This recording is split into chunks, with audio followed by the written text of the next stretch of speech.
السلام علیکم ورحمۃ اللہ تعالی وبرکاتہ۔ نحمده ونصلی ونسلم علی رسولہ الکریم، اما بعد فاعوذ باللہ من الشیطان الرجیم، بسم اللہ الرحمن الرحیم۔ ان اللہ وملائکتہ یصلون علی النبی یا ایہا الذین آمنوا صلوا علیہ وسلموا تسلیما۔ اللہم صلی علی سیدنا و مولانا محمد معدن الجود والکرم وآلہ الکرام وابنہ الکریم وبارک وسلم صلاۃ و سلاما علیک یا رسول اللہ صلی اللہ تعالی علیہ وسلم۔ وضو کا بیان جاری ہے۔ اس سے پہلے والے درس میں وضو کا طریقہ بیان کیا گیا، اسی میں وضو کے فرائض بھی آ گئے۔ تو وضو کے 4 فرائض ہیں، وضو کے اندر 4 چیزیں فرض ہیں۔ پہلے نمبر پر ہے چہرہ دھونا، دوسرے نمبر پر ہے کوہنیوں سمیت دونوں ہاتھوں کو دھونا،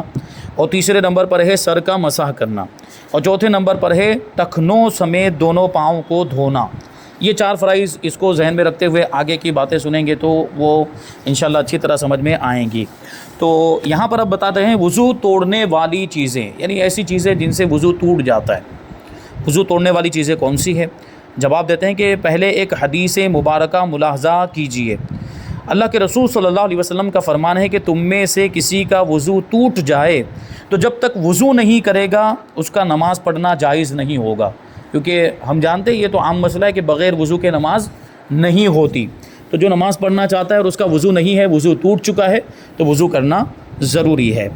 اب یہاں پر آگے فرماتے ہیں کہ ان چیزوں کی وجہ سے جو آگے ذکر کی جا رہی ہیں ان کی وجہ سے وضو ٹوٹ جاتا ہے اور نماز پڑھنے یا قرآن کریم چھونے کی اجازت نہیں ہوتی، کہ بے وضو شخص نماز پڑھے گا تو نماز نہیں ہوگی، اور بے وضو شخص قرآن مجید کو ہاتھ بھی نہیں لگا سکتا، بغیر کسی حائل کے، بغیر کسی آڑ کے قرآن مجید کو چھو نہیں سکتا۔ تو وضو کو توڑنے والی چیزوں میں پہلے نمبر پر ہے پیشاب کرنا، دوسرے نمبر پر ہے پاخانہ کرنا، تیسرے نمبر پر ہے ہوا خارج ہونا، یعنی پیچھے کے مقام سے ہوا خارج ہونا۔ تو یہاں پر ایک بات ذہن میں رکھیں کہ پیچھے کے مقام سے ہوا خارج ہو تو اسی سے وضو ٹوٹے گا، لیکن اگر آگے کے مقام سے ہوا خارج ہو تو اس سے وضو نہیں ٹوٹے گا، اور آگے کے مقام سے اگر ہوا خارج ہوتی ہے تو اس کا پتہ بھی نہیں چلتا ہے، خارج ہوتی ہے لیکن پتہ نہیں چلتا ہے، کبھی پیٹ وغیرہ خراب ہونے کی وجہ سے یا کوئی اور دوسری وجہ سے، یا ایسے نارملی بھی کبھی خارج ہوتی ہے لیکن اس کو وہ پتہ نہیں چلتا، وہ انسان کی طاقت کے باہر ہے، اسی وجہ سے اس کو معاف رکھا ہے، اور اسی وجہ سے اس سے وضو ٹوٹتا بھی نہیں ہے۔ پیچھے کے مقام سے ہوا خارج ہو تو اس سے وضو ٹوٹ جاتا ہے۔ چوتھے نمبر پر فرماتے ہیں کہ بدن سے خون یا پیپ کا نکل کر بہہ جانا، آنکھ یا کان کے اندر دانہ تھا وہ دانہ پھوٹ گیا اور پیپ باہر نہ نکلی تو وضو نہیں ٹوٹے گا، یعنی آنکھ کے اندر ہی وہ پیپ جو نکلا اندر ہی رہ گیا۔ یہ جیسے کبھی پلک میں اندر والے حصے، یہ جو پلک ہے اس کے اندر والے حصے میں کبھی دانہ ہو جاتا ہے اور وہ دانہ کبھی پھوٹ جاتا ہے تو وہ اندر سے پیپ نکل کر آنکھ کے اندر ہی رہ جاتی ہے، وہ اس سے باہر نہیں نکلی، پیپ جو ہے وہ باہر نہیں نکلی، آنکھ کے اندر والے حصے کے اندر ہی رہ گئی، تو اس سے وضو نہیں ٹوٹے گا۔ اسی طرح کان کے اندر والے حصے میں دیکھیے، اندر والے حصے سے مراد کیا ہے کہ ادھر سے آپ دیکھیں، کان کی طرف ادھر سے آپ دیکھیں تو جتنا حصہ نظر آتا ہے وہ ظاہر بدن ہے، اور جو نظر نہیں آتا ہے وہاں کوئی پھوڑی ہوئی تھی، وہاں کوئی دانہ ہو گیا تھا اور وہ پھوٹ کر وہیں رہ گیا، وہ دانہ پھوٹا اور اس کے اندر سے جو مواد نکلا تھا وہ وہیں پر رہ گیا، باہر نہیں نکلا، یعنی کان کے ظاہری حصے تک وہ آیا ہی نہیں، تو ایسی صورت میں وضو نہیں ٹوٹے گا۔ لیکن وہ بہہ کر باہر نکل آیا، کان کے ظاہری حصے تک آ گیا، جو ادھر سے دیکھنے پر نظر آتا ہے اس حصے پر آ کر وہ بہہ گیا، تو ایسی صورت میں وضو ٹوٹ جائے گا۔ تو یہ بہنے کی شرط لگائی گئی ہے، بہنا شرط ہے۔ خون یا پیپ بدن کے کسی بھی حصے سے نکل کر بہہ جائے، یعنی اپنی جگہ کو چھوڑ دے اور ایسی جگہ پر بہہ جائے جس جگہ کا وضو یا غسل میں دھونا فرض ہے، تو ایسی صورت میں وضو ٹوٹ جائے گا۔ پانچویں نمبر پر کہتے ہیں کہ خون یا پیپ وغیرہ کی ایسی الٹی ہونا جسے عموماً روکا نہیں جا سکتا، جس پر کنٹرول نہیں کیا جا سکتا، جو زیادہ مقدار میں، اتنی زیادہ مقدار میں ہے کہ جس پر قابو نہیں کیا جا سکتا ہو، ایسی الٹی اگر ہوئی ہے، قے ہوئی ہے اور اس میں خون نکلا ہے یا پیپ نکلا یا کھانا نکلا ہے، تو ایسی صورت میں وضو ٹوٹ جائے گا۔ چھٹے نمبر پر ہے کہ بیماری یا کسی اور وجہ سے بے ہوش ہو جانا، کوئی شخص بے ہوش ہو گیا تو بے ہوش ہو جانے سے بھی وضو ٹوٹ جاتا ہے۔ 7ویں نمبر پر ہے کہ رکوع اور سجدے والی نماز میں قہقہا مار کر ہنسنا۔ قہقہا مار کر ہنسنے کا کیا مطلب ہوتا ہے؟ آواز سے ہنسنا۔ آواز یعنی اتنی آواز نکلی کہ آس پاس میں جو نمازی ہیں انہوں نے ہماری ہنسی کو سن لیا، تو ہماری ہنسی، یہ آواز والی ہنسی، اس کو قہقہا مارنا بولتے۔ تو نماز کے اندر رکوع اور سجدے والی نماز، کیونکہ رکوع اور سجدے والی نماز مطلق نماز وہی ہے، ورنہ ایک نماز ایسی بھی ہے جس میں رکوع اور سجدہ نہیں ہوتا، وہ کون سی نماز ہے؟ وہ جنازے کی نماز ہے۔ تو جنازے کی نماز کا یہ حکم نہیں ہے، یعنی جنازے کی نماز میں اگر کوئی قہقہا مار کر ہنستا بھی ہے تو اس سے وضو نہیں ٹوٹے گا، لیکن رکوع اور سجدے والی نماز جو عام طور پر ہم نماز پڑھتے ہیں، 5 وقت کی نماز، جمعہ کی نماز، تراویح کی نماز اور نفل نماز، یہ نمازیں ہم جو پڑھتے ہیں یہ رکوع اور سجدے والی نماز ہوتی ہے۔ ایسی نماز میں اگر کوئی قہقہا مار کر ہنسا ہے، یعنی آواز سے ہنسا، اتنی آواز سے ہنسا کہ پڑوسی نمازیوں نے بھی سن لیا، تو ایسی صورت میں وضو ٹوٹ جائے گا۔ اب نماز کے دوران وضو ٹوٹ گیا تو نماز رہے گی؟ نماز بھی ٹوٹ جائے گی۔ وضو ٹوٹ گیا تو نماز بھی ٹوٹ گئی، یعنی اب جا کر اس کو دوسرا وضو کرنا پڑے گا اور پھر اس کو نماز پڑھنی پڑے گی۔ اب اس کے 2 طریقے ہو سکتے ہیں، بنا کا طریقہ ہو سکتا ہے اور ایک ابتدا یعنی اثر نو نماز پڑھے، پھر سے آ کے نماز پڑھے، کیونکہ جو بنا ہے وہ بنا کرنا اس کے بہت سارے شرائط ہیں، وہ کبھی کسی موقع پر آئے گا تو اس کو تفصیل کے ساتھ بیان کریں گے۔ تو بہرحال یہاں پر کیا فرمایا کہ رکوع و سجدے والی نماز میں قہقہا مار کر ہنسنا۔ اور 8ویں نمبر پر ہے درد یا مرض یعنی بیماری کی وجہ سے آنکھ سے آنسو بہنا، یعنی آنکھ میں کوئی بیماری ہو گئی یا آنکھ میں درد ہوا، دکھتی آنکھ، جس کو ہم لوگ کہتے ہیں آنکھ آنا، آنکھ دکھنے لگ جاتی ہے، تو ایسی دکھتی آنکھ سے جو پانی نکلے گا وہ پانی ناپاک بھی ہے اور اس کے نکلنے کی وجہ سے، نکل کر بہہ جانے کی وجہ سے وضو ٹوٹ بھی جائے گا۔ وہ آنکھ سے آنسو نکل کر بہہ گیا، دکھتی ہوئی آنکھ سے، نارمل جو آنسو نکلتا ہے اس سے وضو نہیں ٹوٹے گا۔ آنکھ میں کوئی تکلیف نہیں ہے، آنکھ میں کوئی بیماری نہیں ہے، آنکھ میں آشوب چشم بھی نہیں ہوا ہے، کوئی تکلیف نہیں ہوئی ہے، ویسے ہی نارملی روئے اور آنسو نکلے، یا کوئی غم کی بات، کبھی جو ہے خوشی کے مارے بھی آنسو نکل آتے ہیں، تو ایسے جو نارمل آنسو نکلتے ہیں اس سے وضو نہیں ٹوٹے گا۔ یہاں کیا بات بتا رہے ہیں؟ درد کی وجہ سے یا بیماری کی وجہ سے جو آنسو نکلا ہے اس سے وضو ٹوٹے گا۔ 9ویں نمبر پر ہے، فرماتے کہ منہ سے ایسا تھوک نکلنا جو خون کی وجہ سے لال رنگ کا ہو گیا ہو، یعنی کیا مطلب کہ منہ کے اندر خون نکلا، پہلے تو دانت میں سے خون نکلا، مسوڑے میں سے خون نکلا اور وہ خون تھوک کے اندر مل گیا، اور تھوک کے اندر مل جانے کی وجہ سے وہ تھوک بھی لال ہو چکا تھا، اب وہ تھوک ہم نے باہر نکالا تو ایسی صورت میں وضو ٹوٹ جائے گا۔ آگے بتاتے ہیں 10ویں نمبر پر انجیکشن ڈراپ لگوانے کی صورت میں بہتی مقدار میں خون نکلنا۔ عموماً یعنی عام طور پر انجیکشن اور ڈراپ لگانے میں، ڈرپ لگانے میں، یہ غالباً ڈرپ ہے، ڈرپ لگانے میں پہلے کچھ خون نکالتے ہیں جو اتنا ہوتا ہے کہ اگر جسم پر نکلتا تو بہہ جاتا، اگر ایسا ہے تو وضو ٹوٹ گیا۔ انجیکشن لگانے میں بھی کچھ کبھی ایسا بھی ہوتا ہے، کبھی ڈائریکٹ انجیکشن لگاتے ہیں، کبھی ایسا ہوتا ہے کہ تھوڑا تک کھینچتے ہیں اس کو تو اندر خون آ جاتا ہے، انجیکشن کے اندر تھوڑا سا خون آ جاتا ہے، تو وہ خون اگر انجیکشن کے اندر اتنی مقدار میں آ گیا تو اگر اس کو جسم پر چھوڑ دیا جاتا تو وہ جسم پر بہہ جاتا تو اس سے وضو ٹوٹ جائے گا۔ تو اب اس سے ایک مسئلہ ہمیں سمجھ میں آ گیا جو آگے بیان کر رہے ہیں کہ کبھی تو خون ہی نکالا جاتا ہے ٹیسٹ کرنے کے لیے، خون بلڈ ٹیسٹ کرنے کے لیے کبھی خون ہی نکالا جاتا ہے اور وہ خون بہت زیادہ مقدار میں نکال دیا جاتا ہے، تو اتنی زیادہ مقدار میں نکالا جاتا ہے کہ اگر اس کو چھوڑ دیا جائے بدن کے اوپر تو وہ بہہ ہی جائے گا، تو ایسی صورت میں بھی وضو ٹوٹ جائے گا۔ اسی کو کہتے ہیں کہ خون کے ٹیسٹ کروانا، یعنی خون ٹیسٹ کے لیے عموماً اتنا خون نکالتے ہیں کہ اگر جسم پر نکلتا تو وہ بہہ جاتا، اگر ایسا ہے تو وضو ٹوٹ گیا۔ وہ اتنی زیادہ مقدار میں نکالا جاتا ہے وہ خون کہ اگر اس کو چھوڑ دیا جائے جسم کے اوپر رہنے دیا جائے تو وہ بہہ جائے گا۔ نمبر 12 چھالے سے پانی بہنا، کبھی کبھی چھالے ہو جاتے، کبھی ہاتھ میں ہو جاتے، کبھی پاؤں میں ہو جاتے، تو وہ چھالا پھوٹ گیا اور اس میں سے پانی نکلا اور وہ پانی بہہ گیا، آنکھ یا کان کے اندر چھالا ہوا اور پانی باہر نہ نکلا تو وضو نہیں ٹوٹے گا۔ وہی بات جو اوپر بیان کی گئی، آنکھ کے اندر والے حصے کے اندر ہی وہ چھالا تھا اور اندر ہی اس کا پانی رہ گیا، وہاں سے بہہ کر باہر نہیں نکلا، یا کان کے اندر والے حصے میں جو باہر سے ظاہری طور پر نظر نہیں آتا وہاں پر کوئی چھالا تھا اور وہ پھوٹا اور اس کا پانی اندر ہی رہ گیا، باہر نہیں نکلا، تو اس سے بھی وضو نہیں ٹوٹے گا۔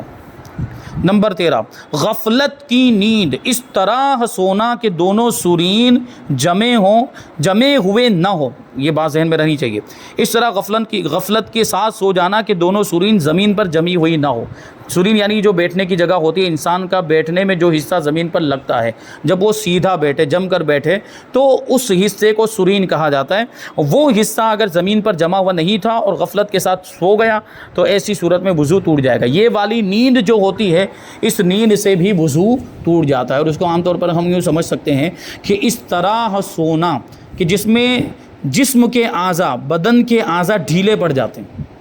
بدن کے اعضاء ڈھیلے پڑ جاتے ہیں، تو ایسی صورت میں ظاہر سی بات ہے بدن کے اعضاء ڈھیلے پڑ جائیں گے تو ہوا کے خارج ہونے کا امکان بڑھ جاتا ہے۔ تو آدمی تو سو چکا ہے، اس کو کیا پتہ چلے گا کہ ہوا خارج ہوئی کہ نہیں ہوئی ہے؟ تو اس کے ظاہری سبب ہی کو، یعنی اس طرح سونے کو، غفلت کے ساتھ سونے کو کہ اعضاء ڈھیلے ہو جائیں اور سرین زمین پر جمی ہوئی نہ ہو، تو اس سے عام طور پر ہوا خارج ہو ہی جاتی ہے، اس لیے اسی نیند کو ناقض وضو مان لیا گیا۔ یعنی اس طرح غفلت کے ساتھ اگر کوئی سوئے گا کہ جسم کے اعضاء ڈھیلے پڑ جائیں، جسم کے جوڑ ڈھیلے پڑ جائیں اور یہ سرین والا حصہ زمین پر جمع ہوا نہ ہو، تو اس سے وضو ٹوٹ جائے گا۔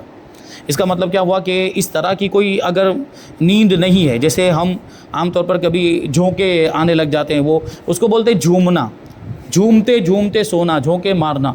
تو جھونکے مارنے سے وضو نہیں ٹوٹتا، کیونکہ یہ والی جو نیند ہوتی ہے اس میں اعضاء ڈھیلے نہیں ہوتے، اور ایسی صورت میں بیٹھ کر اگر سو رہا ہے تو وہ سرین والا حصہ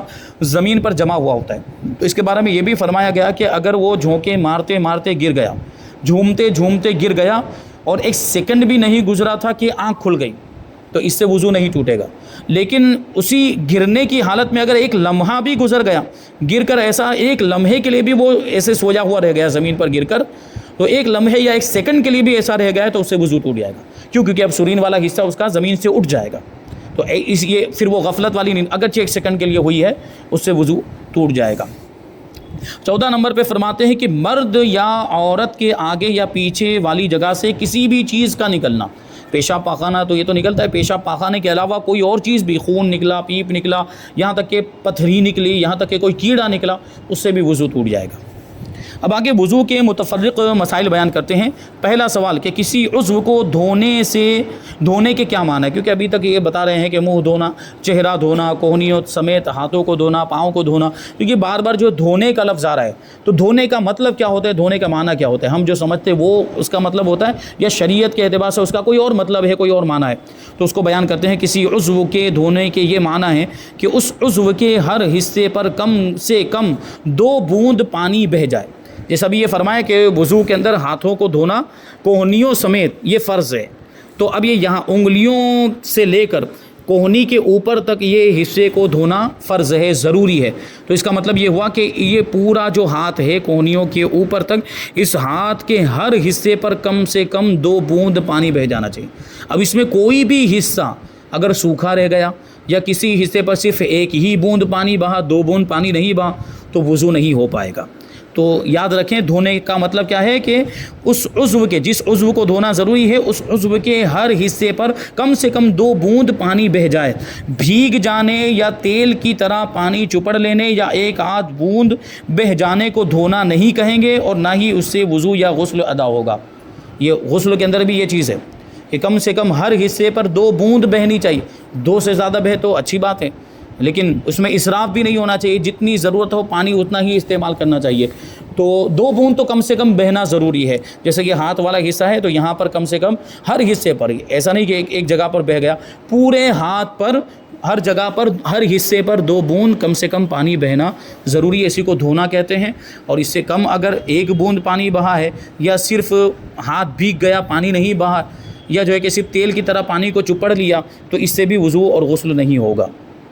اب آگے سوال ہے کہ وضو کرتے وقت کیا نیت ہونی چاہیے؟ جواب دیتے ہیں، وضو پر ثواب پانے کے لیے حکم الہی بجا لانے کی نیت سے وضو کرنا ضروری ہے۔ یعنی یہ نیت ہونی چاہیے کہ اللہ تعالیٰ کا حکم ہے کہ پاکی حاصل کرو اور عبادت کو طہارت کی حالت میں طہارت کے ساتھ، پاکیزگی کے ساتھ ادا کریں، وضو کے ساتھ ادا کریں، تو اللہ کے حکم پر عمل کرنے کی نیت سے وضو کیا جائے تو اس پر ثواب ملے گا، ورنہ وضو تو ہو جائے گا مگر ثواب نہیں ملے گا۔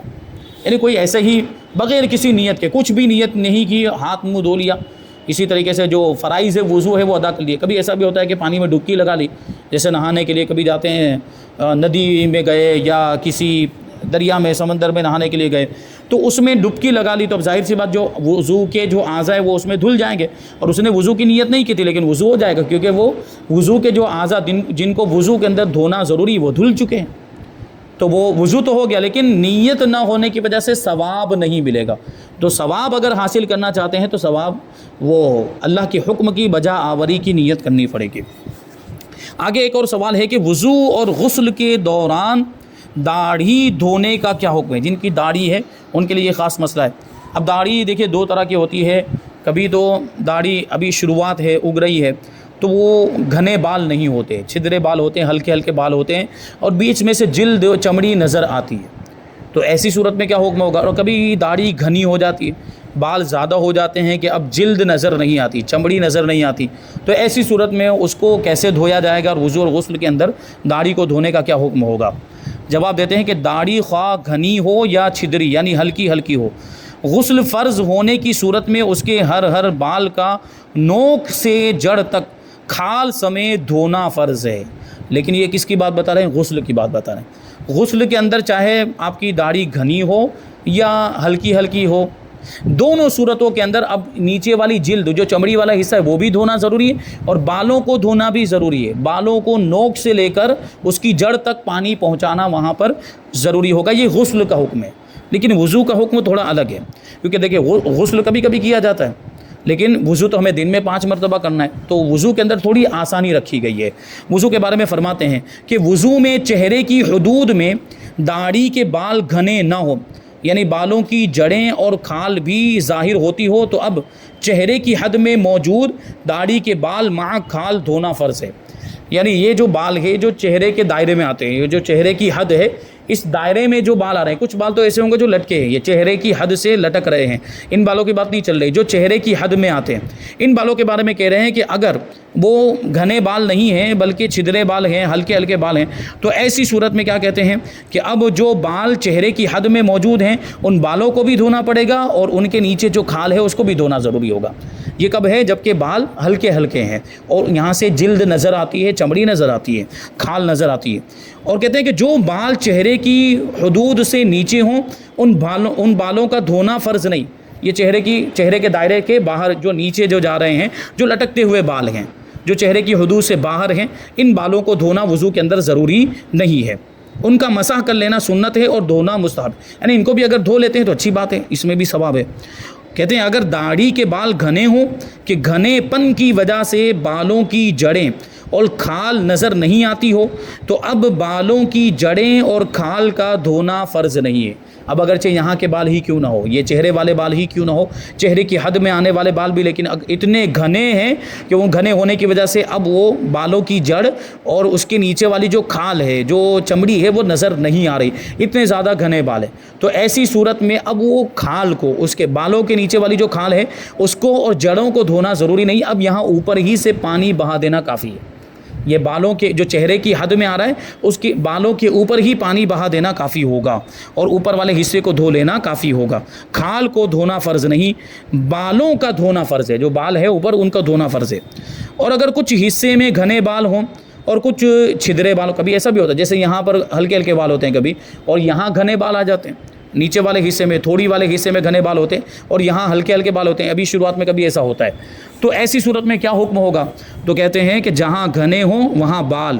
اور جہاں چھدرے ہیں اس جگہ جلد کا دھونا فرض ہے۔ تو یہاں گھنے ہیں تو یہاں بالوں کو دھونا ضروری ہوگا، یہاں اگر چھدرے بال ہیں یعنی یہاں پہ ہلکے ہلکے بال ہیں تو یہاں کھال کو بھی دھونا پڑے گا، یہاں وہ چمڑی تک بھی پانی پہنچانا اور بالوں کی جڑ تک پانی پہنچانا ضروری ہوگا۔ تو یہ بہت اہم مسائل ہیں، تو ان مسائل کو ذہن میں رکھیں۔ تو آگے بھی اور بہت ساری باتیں ہیں، جیسے یہ کہہ رہے ہیں کہ نماز جنازہ کے وضو سے دیگر نمازیں پڑھ سکتے ہیں کہ نہیں پڑھ سکتے، کیونکہ بعض لوگوں کے اندر یہ مشہور ہے کہ جو وضو نماز جنازہ کے لیے کیا گیا ہو اس وضو سے دوسری نمازیں نہیں پڑھ سکتے۔ اب وضو تو وضو ہوتا ہے، چاہے نماز جنازہ کے لیے کیا گیا ہو یا کسی اور نماز کے لیے، جب تک وضو ٹوٹے گا نہیں، جب تک وضو باقی ہے اس وضو سے دوسری نماز پڑھی جا سکتی ہے۔ ہاں اس میں ایک مسئلہ ایسا ہے، لیکن وہ وضو کے بارے میں نہیں ہے، وہ تیمم کے بارے میں۔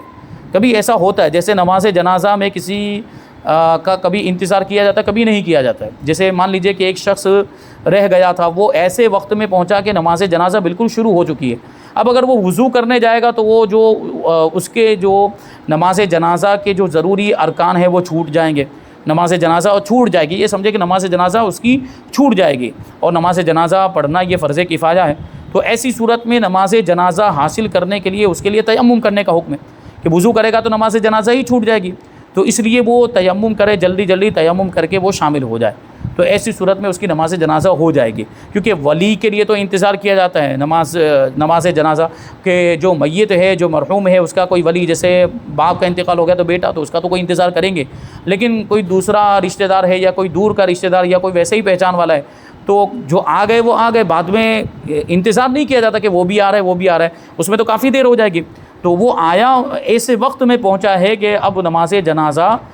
شروع ہو چکی، اب اگر وضو کرنے جائے گا تو نماز جنازہ ہی چھوٹ جائے گی، تو اس کو تیمم کرنے کی اجازت۔ تو اب یہاں یہ مسئلہ آتا ہے کہ یہ جو تیمم اس نے کیا ہے صرف نماز جنازہ حاصل کرنے کے لیے کہ اس کو نماز جنازہ مل جائے، تو اس تیمم سے دوسری نمازیں ہو سکتی ہے کہ نہیں ہو سکتی، یہ مسئلہ ہے۔ انشاءاللہ تبارک و تعالیٰ اس مسئلے کو آئندہ درس میں شامل کریں گے، اور اس کے بعد بہت دوسرے بھی ضروری مسائل ہیں، انشاءاللہ اس کو بھی ہم آئندہ دروس میں شامل کرتے رہیں گے۔ اللہ تبارک و تعالیٰ کی بارگاہ میں دعا ہے کہ جو کچھ بھی بیان ہوا اس پر ہم سب کو عمل کرنے کی توفیق عطا فرمائے۔ وما علینا الا البلاغ۔ السلام علیکم۔